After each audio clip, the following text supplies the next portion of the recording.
अगर आज तुम ये वीडियो आखिर तक देख गए तो लिख कर रख लो, तुम फिर कभी अपने बुरे समय को कोसोगे नहीं। क्योंकि श्री कृष्ण कहते हैं हर इंसान का समय बदलता है, बस फर्क इतना है कि कोई इंतजार करता है और कोई तैयारी करता है। आज तुम्हें एक ऐसी बात बताने वाला हूं जिसे समझ लिया तो तुम्हारा समय सच में बदलना शुरू हो जाएगा। बुरा समय किसे नहीं आता। तुम सोचते हो मेरे साथ ही क्यों, लेकिन सच ये है जिस पर भगवान सबसे ज्यादा भरोसा करते हैं उसी को सबसे ज्यादा कसौटी पर कसते हैं। कृष्ण कहते हैं सुख में हर कोई साथ देता है, पर असली योद्धा दुख में बनता है। बुरा समय तुम्हें तोड़ने नहीं आता, वह तुम्हें गढ़ने आता है। तुम्हें कौन रोक रहा है? तुम्हें दुनिया नहीं रोक रही, तुम्हें लोग नहीं रोक रहे, तुम्हें तुम्हारी अपनी सोच रोक रही है। हर बार जब तुम कहते हो मेरे बस का नहीं, तुम खुद को छोटा बना लेते हो। कृष्ण कहते हैं जो खुद पर संदेह करता है वह अपने भविष्य पर ताला लगा देता है।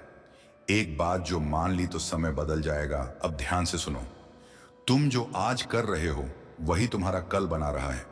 तुम अगर आज भी वही आदतें, वही आलस, वही डर, वही टाल मटोल, सब कुछ वही रखे हुए हो तो तुम चाहते हो कि समय बदल जाए? नहीं बदलेगा। कृष्ण कहते हैं समय तब बदलता है जब इंसान खुद बदलता है। मन की सबसे बड़ी चाल, मन हर दिन तुम्हें समझाता है कल से शुरू करेंगे, और यही कल तुम्हें आज से दूर रखता है। कृष्ण कहते हैं जो आज टाल देता है वह जीवन टाल देता है। छोटा सा कदम भी, आज उठाया गया कदम कल से 1000 गुना शक्तिशाली होता है। रोज का नियम बना लो, अगर सच में समय बदलना है तो ये 3 नियम अपने जीवन में उतार लो। 1, रोज खुद से एक वादा करो, आज मैं खुद से हार नहीं मानूंगा। 2, रोज कुछ सीखो, ज्ञान ही सबसे बड़ा हथियार है। 3, रोज थोड़ा आगे बढ़ो, भले ही धीरे, पर रुको मत। जिस दिन तुमने यह मान लिया कि मेरा समय मेरी सोच से बनता है, उस दिन से तुम्हारा जीवन बदलना शुरू हो जाएगा। कृष्ण कहते हैं समय किसी का इंतजार नहीं करता, पर समय हर उस इंसान का साथ देता है जो खुद का साथ देता है। आज तक तुम हालात से हारते आए हो, आज से हालात को बदलना शुरू करो, क्योंकि याद रखना तुम्हारा समय बदलेगा। बस ये एक बात मान लो। कृष्ण कहते हैं एक बार भी अगर तुम सच्चे मन से मुझे पुकार लो तो मैं तुम्हारी ओर 1000 कदम बढ़ा दूंगा।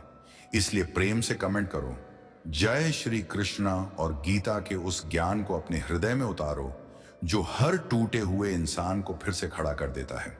महाभारत के मैदान में जब अर्जुन का मन भय, भ्रम और भविष्य की चिंता से भर गया था, तब श्री कृष्ण ने केवल युद्ध की बात नहीं की थी, उन्होंने जीवन का सबसे गहरा रहस्य प्रकट किया था। मनुष्य का अधिकार केवल कर्म करने में है, फल पर नहीं। आज की भाषा में कहें तो तुम बस अपना काम करो, बाकी व्यवस्था ईश्वर संभाल लेगा। इसका अर्थ यह नहीं कि भगवान कहीं बैठकर केवल हमें देख रहे हैं। इसका अर्थ यह है कि हर सच्चे प्रयास का एक अदृश्य लेखा तैयार हो रहा है, जो आंखों से दिखाई नहीं देता लेकिन सबसे सटीक होता है।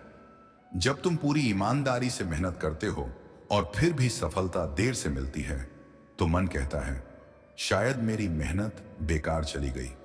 पर श्री कृष्ण कहते हैं कोई भी सच्चा कर्म कभी व्यर्थ नहीं जाता। अगर फल तुरंत न मिले तो भी वह कर्म तुम्हारे संस्कार बनकर तुम्हारे भीतर जमा हो जाता है। गीता में यही कर्म योग है, निष्काम भाव से कर्तव्य निभाना, बिना यह सोचे कि बदले में क्या मिलेगा। आज हम हर काम के साथ एक सवाल जोड़ देते हैं, मुझे इससे क्या फायदा होगा। लेकिन जिस दिन यह प्रश्न बदलकर मुझे क्या करना चाहिए बन जाता है, उसी दिन जीवन की दिशा बदलने लगती है। जो इंसान केवल परिणाम के डर से कर्म करता है वह हर मोड़ पर अस्थिर रहता है, और जो धर्म, सत्य और कर्तव्य के आधार पर चलता है वह भीतर से शांत रहता है, क्योंकि उसे भरोसा होता है ईश्वर मेरे प्रयास को देख रहा है।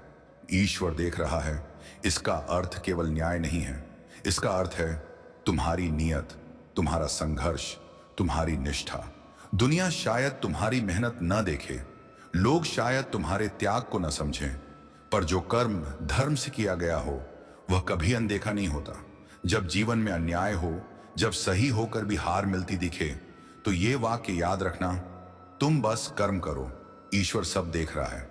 ये वाक्य तुम्हें कमजोर नहीं बनाता, ये तुम्हें मजबूत बनाता है। ये कहता है, डरो मत, पीछे मत हटो, अपने कर्तव्य से भागो मत। श्री कृष्ण स्वयं कहते हैं, मनुष्य कर्म से ही ऊपर उठता है और कर्म से ही गिरता है। इसलिए कर्म छोड़ना समाधान नहीं है, गलत कर्म छोड़ना समाधान है। कभी कभी जीवन में सबसे बड़ा धर्म बस डटे रहना होता है। हर चीज तुरंत नहीं मिलती। बीज बोने और फल मिलने के बीच धैर्य की परीक्षा होती है।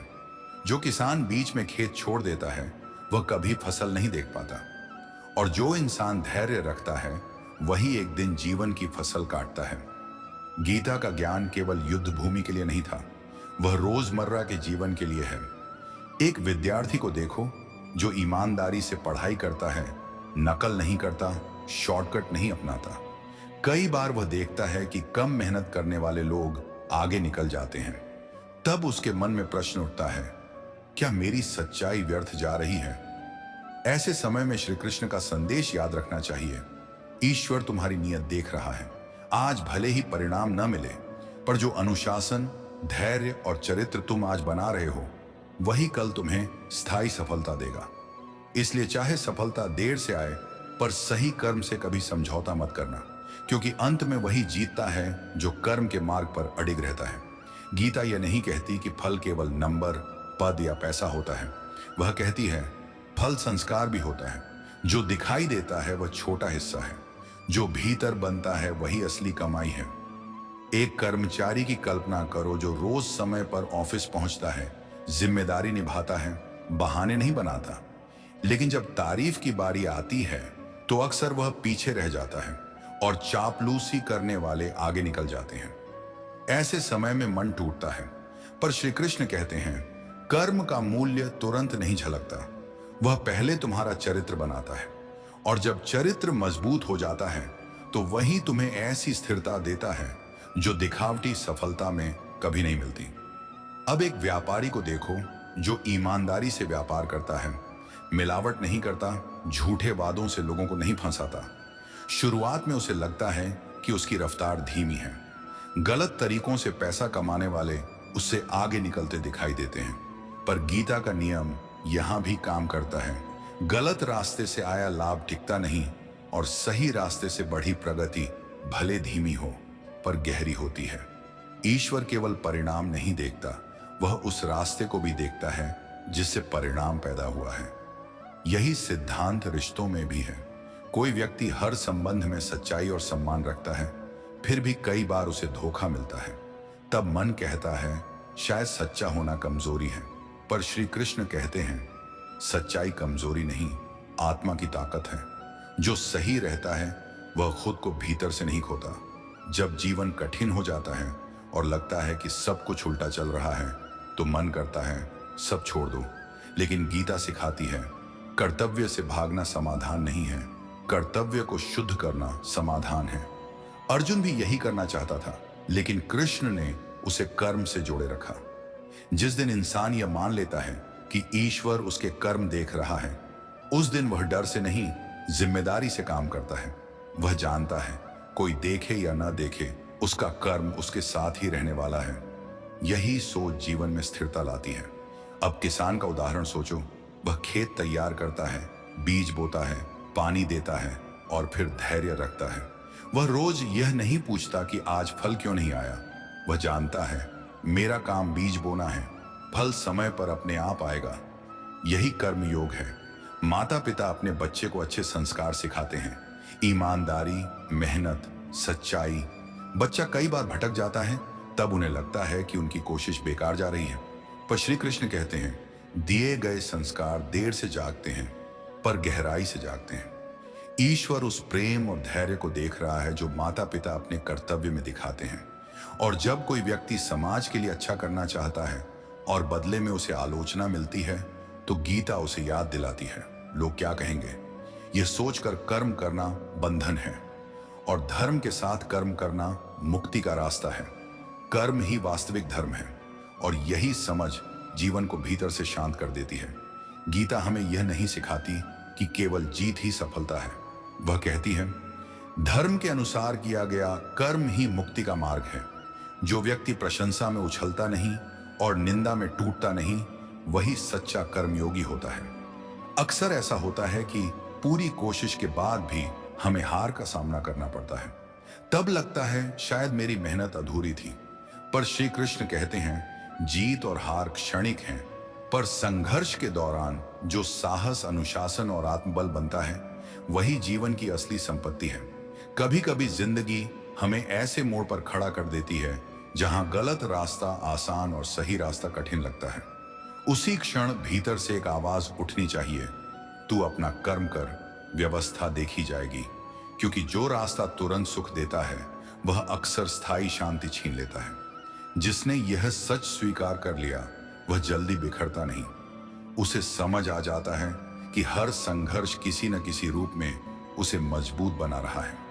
जब यह विश्वास गहरा हो जाता है कि हर प्रयास का साक्षी ईश्वर है, तो इंसान दिखावे के लिए नहीं, अपनी आत्मा के लिए कर्म करने लगता है। श्री कृष्ण इसी आंतरिक बदलाव को सबसे बड़ा विकास बताते हैं। अब एक ऐसे इंसान को देखो जो किसी की मदद करता है लेकिन उसका नाम कहीं नहीं आता, न धन्यवाद न पहचान। दुनिया की नजर में उसका कर्म जैसे अस्तित्वहीन है। पर कृष्ण कहते हैं जो सेवा अहंकार से मुक्त होकर की जाती है वही सबसे पवित्र होती है। ईश्वर भावना देखता है, प्रचार नहीं। एक युवा को देखो जो अपने सपनों के लिए बार बार प्रयास करता है और बार बार गिरता है। समाज उसे नाकाम कहता है, कभी परिवार भी सवाल करने लगता है। ऐसे समय में हार मान लेना सबसे आसान होता है। पर श्री कृष्ण का संदेश है जो गिरकर फिर खड़ा होता है वही अपनी असली शक्ति से परिचित होता है। ईश्वर उस जिद और साहस को देख रहा है जो हर असफलता के बाद भी जीवित रहता है। एक स्त्री जो अपने परिवार और कर्तव्यों के बीच संतुलन बनाए रखने की कोशिश कर रही है, अक्सर उसका त्याग सामान्य मान लिया जाता है। पर गीता कहती है प्रेम और कर्तव्य से किया गया कोई भी त्याग व्यर्थ नहीं जाता। ईश्वर उन मौन बलिदानों को देखता है जो शब्दों में कभी दर्ज नहीं होते। और वह व्यक्ति जो गलत का विरोध करता है, भले ही अकेला पड़ जाए, उसे डर लगता है कि उसकी आवाज दबा दी जाएगी। पर श्री कृष्ण कहते हैं जो धर्म की रक्षा करता है वह कभी अकेला नहीं होता। बाहर से वह अकेला दिख सकता है पर भीतर से वह सत्य के साथ जुड़ा होता है। जब यह विश्वास पक्का हो जाता है कि हर कर्म का साक्षी ईश्वर है, तो छल, दिखावा और झूठ धीरे धीरे छूटने लगते हैं। तब इंसान को किसी को साबित करने की जरूरत नहीं रहती। उसका आत्मसम्मान लोगों की राय से नहीं, अपने कर्म से जुड़ जाता है। कई बार ऐसा लगता है कि हम बहुत कुछ दे रहे हैं और बदले में कुछ नहीं मिल रहा। गीता तब याद दिलाती है जीवन कोई सौदा नहीं, एक यात्रा है जहां हर सही कदम हमें भीतर से मजबूत बनाता है। श्री कृष्ण कहते हैं कर्म करते रहो, थको मत, निराश मत हो, क्योंकि जो कर्म आत्मा से निकलता है वह या तो जीवन बदलता है या जीवन जीने वाले को, और दोनों ही स्थितियों में वह ईश्वर की दृष्टि में अमूल्य होता है। कभी कभी सच बोलना नुकसान का सौदा लगता है। मौके ऐसे आते हैं जब झूठ तुरंत फायदा दिला सकता है, पर जो व्यक्ति सत्य के मार्ग पर टिके रहता है वह शुरुआत में भले अकेला दिखे, लेकिन समय के साथ लोगों का भरोसा उसी पर बनता है। उसके शब्दों में वजन आ जाता है। श्री कृष्ण कहते हैं सत्य से किया गया कर्म धीरे धीरे जीवन को स्थिर करता है, भले ही उसका लाभ तुरंत दिखाई न दे। अब उस विद्यार्थी को देखो जो बार बार असफल होने के बाद भी किताब नहीं छोड़ता। दोस्त आगे निकल जाते हैं और वह खुद से सवाल करता है क्या यह रास्ता मेरे लिए नहीं बना? फिर भी वह प्रयास जारी रखता है। वर्षों बाद वही अनुशासन और धैर्य उसे ऐसे स्थान पर पहुंचा देते हैं जहां टिके रहना आता है। गीता कहती है सफलता से ज्यादा जरूरी वह पात्रता है जो कर्म से बनती है। एक और उदाहरण, कोई व्यक्ति अपने गुस्से को काबू में करने की कोशिश करता है। हर बार सफल नहीं होता, फिर भी हार नहीं मानता। पहले वह छोटी बातों पर टूट जाता था, रिश्ते बिगड़ जाते थे। धीरे धीरे उसका स्वभाव बदलने लगता है। कृष्ण कहते हैं आत्म संयम भी एक कर्म है। जो भीतर के युद्ध में लड़ता है वही सच्चा योद्धा है। ईश्वर पूर्णता नहीं, प्रयास देखता है। कभी किसी ने तुम्हारे साथ बुरा किया और फिर भी तुमने बदले की आग नहीं जलाई, तो समझ लो तुमने सबसे कठिन कर्म किया है। न्याय चाहना ठीक है, लेकिन द्वेष पालना आत्मा को जकड़ देता है। गीता सिखाती है, भाव ही कर्म का असली मूल्य तय करता है। जब इंसान समझ जाता है कि हर कर्म का लेखा केवल बाहर नहीं, भीतर भी लिखा जा रहा है, तब वह स्वयं अपना गुरु बनने लगता है। हार उसे विनम्र बनाती है और जीत उसे जिम्मेदार। श्री कृष्ण का संदेश यही है, कर्म को परिणाम की बेड़ियों से मुक्त कर दो। कर्म स्वतंत्र होगा तो इंसान भी भीतर से स्वतंत्र हो जाएगा। जो यह समझ लेता है कि जीवन की परीक्षा हर दिन होती है, वह बड़े मौकों का इंतजार छोड़ देता है, क्योंकि गीता कहती है चरित्र छोटे छोटे आचरणों से बनता है और वहीं से भाग्य की दिशा तय होती है। एक ऐसा व्यक्ति सोचो जो बिना किसी दबाव के अपने वचनों को निभाता है।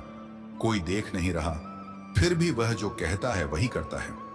बाहर से साधारण लगता है, पर गीता के अनुसार यही धर्म है। या वह इंसान जिसके पास पद और शक्ति है, फिर भी वह किसी को अपमानित नहीं करता। श्री कृष्ण कहते हैं, अहंकार पतन की जड़ है और नम्रता कर्म की शुद्धता। एक युवक जो अपने बूढ़े माता पिता की सेवा करता है, भले ही उसके अपने सपने धीमे पड़ जाएं, गीता सिखाती है प्रेम और कर्तव्य से की गई सेवा आत्मा को ऊंचा उठाती है। एक स्त्री जो आत्मसम्मान के साथ निर्णय लेती है, गलत को सहन नहीं करती पर नफरत भी नहीं पालती। वह शोर नहीं करती पर अपने रास्ते पर अडिग रहती है। कृष्ण के अनुसार यही विवेक है और यही कर्मयोग। कभी कभी सही होकर भी हार मिलती है, तब मन में कड़वाहट भर जाती है, पर गीता याद दिलाती है कर्म का उद्देश्य केवल जीत नहीं, आत्म विकास है। और जब इंसान अपने कर्म को ही अपनी पहचान बना लेता है, तब उसे तालियों, प्रमाण पत्रों और बाहरी मान्यता की उतनी जरूरत नहीं रहती। उसका आत्मविश्वास भीतर से जन्म लेता है, क्योंकि वह जानता है हर सही कर्म उसके अस्तित्व में हमेशा के लिए जुड़ रहा है। श्री कृष्ण का संदेश बहुत स्पष्ट है, जीवन में किया गया कोई भी कर्म तुच्छ नहीं होता। हर सोच, हर उच्चारण और हर व्यवहार भविष्य के किसी दृश्य की नींव रखता है। आज जो तुम अपने भीतर बोते हो, वही आने वाले समय में तुम्हारे जीवन का वृक्ष बन जाता है। और इस पूरे सफर का मौन साक्षी स्वयं परमात्मा होता है। जब मनुष्य कर्म को केवल एक जिम्मेदारी नहीं बल्कि आत्मिक अभ्यास मान लेता है, तभी उसका जीवन भीतर से परिष्कृत होने लगता है। गीता यह समझाती है कि कर्म केवल हाथों से किए गए कार्यों तक सीमित नहीं है। मन में उठी भावना, भीतर पनपी सोच और छिपी हुई इच्छाएं भी कर्म का ही रूप है।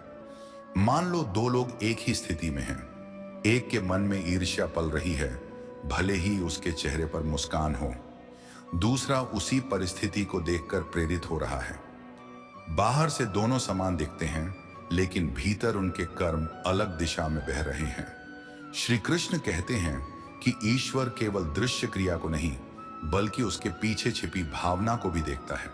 इसलिए गीता आत्मशुद्धि को सबसे बड़ा साधन मानती है। एक व्यक्ति जो अपमान, हानि और संघर्ष के बीच भी अपना संतुलन नहीं खोता, वह जवाब देना चाहता है पर शब्दों को रोक लेता है। यह संयम आसान नहीं होता, लेकिन यही तप है। तप का अर्थ केवल शरीर को कष्ट देना नहीं बल्कि मन को स्थिर रखना है। ईश्वर उस शांत धैर्य को देख रहा होता है जिसे दुनिया अक्सर नजरअंदाज कर देती है। एक और व्यक्ति को देखो जो अपने काम को पूरी निष्ठा से करता है। न कोई सराहना, न कोई तालियां, फिर भी वह अपने स्तर से समझौता नहीं करता। उसका कर्म ही उसकी पहचान बन जाता है। गीता बताती है कि ऐसा इंसान धीरे धीरे कर्म के बंधन से मुक्त होने लगता है, क्योंकि वह परिणाम के लिए नहीं, धर्म के लिए कर्म करता है। एक मित्र जो मुश्किल घड़ी में साथ देता है, बिना शोर किए, बिना एहसान जताए। समय बीत जाता है, लोग भूल जाते हैं कि कौन सा खड़ा था, लेकिन श्री कृष्ण कहते हैं सच्चा साथ कभी नष्ट नहीं होता। वह किसी न किसी रूप में जीवन में लौट कर आता है। ईश्वर उस निस्वार्थ भावना का लेखा रख रहा होता है। कभी कभी इंसान थक कर पूछता है, मैं इतना सही कर रहा हूं, फिर भी जीवन में उलझन क्यों है? गीता का उत्तर सरल है, कर्म का उद्देश्य केवल सुख पाना नहीं बल्कि आत्मा को परिपक्व बनाना है। कुछ अनुभव हमें तोड़ने नहीं बल्कि गढ़ने आते हैं। जब मनुष्य यह स्वीकार कर लेता है कि हर परिस्थिति किसी उद्देश्य से आई है, तब शिकायत घटती है और समझ बढ़ती है। यहीं से कर्म ज्ञान में बदलने लगता है। श्री कृष्ण कहते हैं, अपने कर्म को इतना शुद्ध बनाओ कि परिणाम जैसा भी हो, भीतर पछतावा न बचे। जिस कार्य में पछतावा नहीं, वही ईश्वर की दृष्टि में सही कर्म है। जब इंसान समझ लेता है कि उसका दायित्व कर्म करना है और फल प्रभु पर छोड़ देना है, तब उसका मन भय, लालच और निराशा से मुक्त होने लगता है। यही कर्म योग का सार है, एक ऐसा जीवन दर्शन जिसे हर दिन जिया जा सकता है। एक शिक्षक को देखो, कई बार छात्र ध्यान नहीं देते, परिणाम तुरंत नहीं दिखता, फिर भी वह पूरी लगन से पढ़ाता रहता है। उसके मन में प्रश्न उठता है, क्या मेरा प्रयास व्यर्थ है? लेकिन जब वह अपने कर्म को ईश्वर को समर्पित कर देता है, तब उसे हर बच्चे में धीरे धीरे परिवर्तन दिखाई देने लगता है। वह जान जाता है कि परिणाम उसके नियंत्रण में नहीं, पर प्रयास उसका धर्म है। एक डॉक्टर जो निर्धनों का इलाज करता है, कई बार मरीज ठीक नहीं होते, लोग दोष देते हैं, फिर भी वह सेवा नहीं छोड़ता। बाहर से यह संघर्ष असफल लग सकता है, पर श्री कृष्ण कहते हैं कि ईश्वर उस सेवा और निष्ठा को देख रहा है। समय आने पर वही बीज फल बनकर लौटता है। एक किसान जो ईमानदारी से खेती करता है, कभी कीट लग जाते हैं, कभी मौसम साथ नहीं देता, उसे लगता है मेहनत व्यर्थ जा रही है, पर वह फिर भी धरती से विश्वास नहीं तोड़ता। उसकी फसल भले देर से आए, पर उसकी मिट्टी जीवित रहती है। यही गीता का संदेश है। हर सही कर्म भीतर कुछ रचता है, हर ईमानदार प्रयास आत्मा को मजबूत करता है, और जब कर्म फल की चिंता से मुक्त हो जाता है, तब मनुष्य भी भीतर से स्वतंत्र हो जाता है। गीता हमें यह समझाती है कि कर्म का प्रभाव तुरंत दिखाई दे या नहीं, लेकिन वह कभी व्यर्थ नहीं जाता। जैसे बीज बोने के बाद तुरंत फल नहीं मिलता, वैसे ही सही कर्म भी समय लेकर स्थायी परिणाम देता है। आज किया गया छोटा सा प्रयास आने वाले कल की मजबूत नींव बन सकता है। एक ऐसे कर्मचारी को देखो जो रोज समय पर आता है, अपनी जिम्मेदारियों को ईमानदारी से निभाता है और दूसरों की मदद भी करता है। कई बार कोई उसकी तारीफ नहीं करता, तब मन टूटने लगता है। लेकिन यदि वह यह समझ ले कि उसका कर्म केवल बॉस या कंपनी के लिए नहीं, बल्कि ईश्वर की दृष्टि में किया गया है, तो उसका संतोष भीतर से आता है। समय के साथ उसका व्यवहार पूरे माहौल को बदल देता है और वही व्यक्ति स्थायी सम्मान का पात्र बनता है। श्री कृष्ण का उपदेश सीधा है, कर्म करते रहो, फल की चिंता छोड़ दो। हर अनुभव के भीतर कोई ना कोई सीख छिपी होती है। असफलता हमें धैर्य सिखाती है, सफलता विनम्र बनाती है और कठिनाइयां साहस पैदा करती हैं। जब मनुष्य यह जान लेता है कि हर कर्म का साक्षी परमात्मा है, तब वह केवल बाहर से नहीं, भीतर से भी मजबूत होने लगता है। गीता यह भी कहती है कि जीवन का असली मूल्य कर्म की पवित्रता में है। जो व्यक्ति अपने कार्य को सच्चाई और निष्ठा से करता है, उसका जीवन धीरे धीरे स्थिर और संतुलित हो जाता है, चाहे परिणाम तुरंत मिले या देर से। एक युवक को सोचो जो अपने व्यापार में ईमानदारी से आगे बढ़ता है। वह देखता है कि कुछ लोग शॉर्टकट अपनाकर जल्दी लाभ कमा रहे हैं, उसका मन भी डगमगाता है। लेकिन जब वह अपने कर्म को ईश्वर को समर्पित कर देता है, तो धैर्य बनाए रखता है। उसे भरोसा होता है कि सही तरीके से किया गया प्रयास कभी खाली नहीं जाता, बस समय अपना काम करता है। इसी तरह एक महिला जो रोज अपने परिवार की सेवा करती है, खाना बनाना, बच्चों को संभालना, बुजुर्गों की देखभाल, कई बार उसे लगता है कि उसकी मेहनत को कोई नहीं समझता। लेकिन गीता सिखाती है कि निस्वार्थ सेवा भी कर्मयोग है। जब यह सेवा प्रेम से की जाती है, तो वह केवल काम नहीं रहती, बल्कि संस्कार बन जाती है और पूरे जीवन को सकारात्मक दिशा देती है। ईश्वर उस हर प्रयास को देख रहा होता है जिसे दुनिया साधारण समझकर भूल जाती है। यही श्री कृष्ण का सच्चा संदेश है। तुम बस कर्म करते रहो, फल की जिम्मेदारी प्रभु पर छोड़ दो। जब दृष्टिकोण बदलता है, तब पूरा जीवन बदलने लगता है। जब मनुष्य यह स्वीकार कर लेता है कि उसका प्रत्येक कार्य किसी अदृश्य सत्ता की उपस्थिति में हो रहा है, तब उसके व्यवहार में सूक्ष्म परिवर्तन आने लगता है। वह अब केवल इसलिए सही नहीं करता कि लोग देख रहे हैं, बल्कि इसलिए करता है क्योंकि उसकी आत्मा उसे सही दिशा दिखा रही होती है। यही आंतरिक अनुशासन उसे धीरे धीरे भीतर से शुद्ध करता है। एक छात्र की कल्पना करो जो बार बार असफल होने के बावजूद पढ़ाई नहीं छोड़ता। उसके दोस्त आगे निकल जाते हैं, रिश्तेदार ताने देने लगते हैं और मन में यह प्रश्न उठता है कि क्या यह रास्ता सही है। लेकिन जब वह अपने प्रयास को केवल परीक्षा पास करने तक सीमित नहीं रखता, बल्कि उसे स्वयं को बेहतर बनाने की प्रक्रिया मान लेता है, तब उसकी सोच बदल जाती है। वर्षों बाद वही अनुशासन उसे उस मुकाम पर पहुंचा देता है जहां टिके रहना सबसे बड़ी सफलता बन जाता है। श्री कृष्ण बताते हैं कि असली युद्ध बाहर नहीं, भीतर लड़ा जाता है।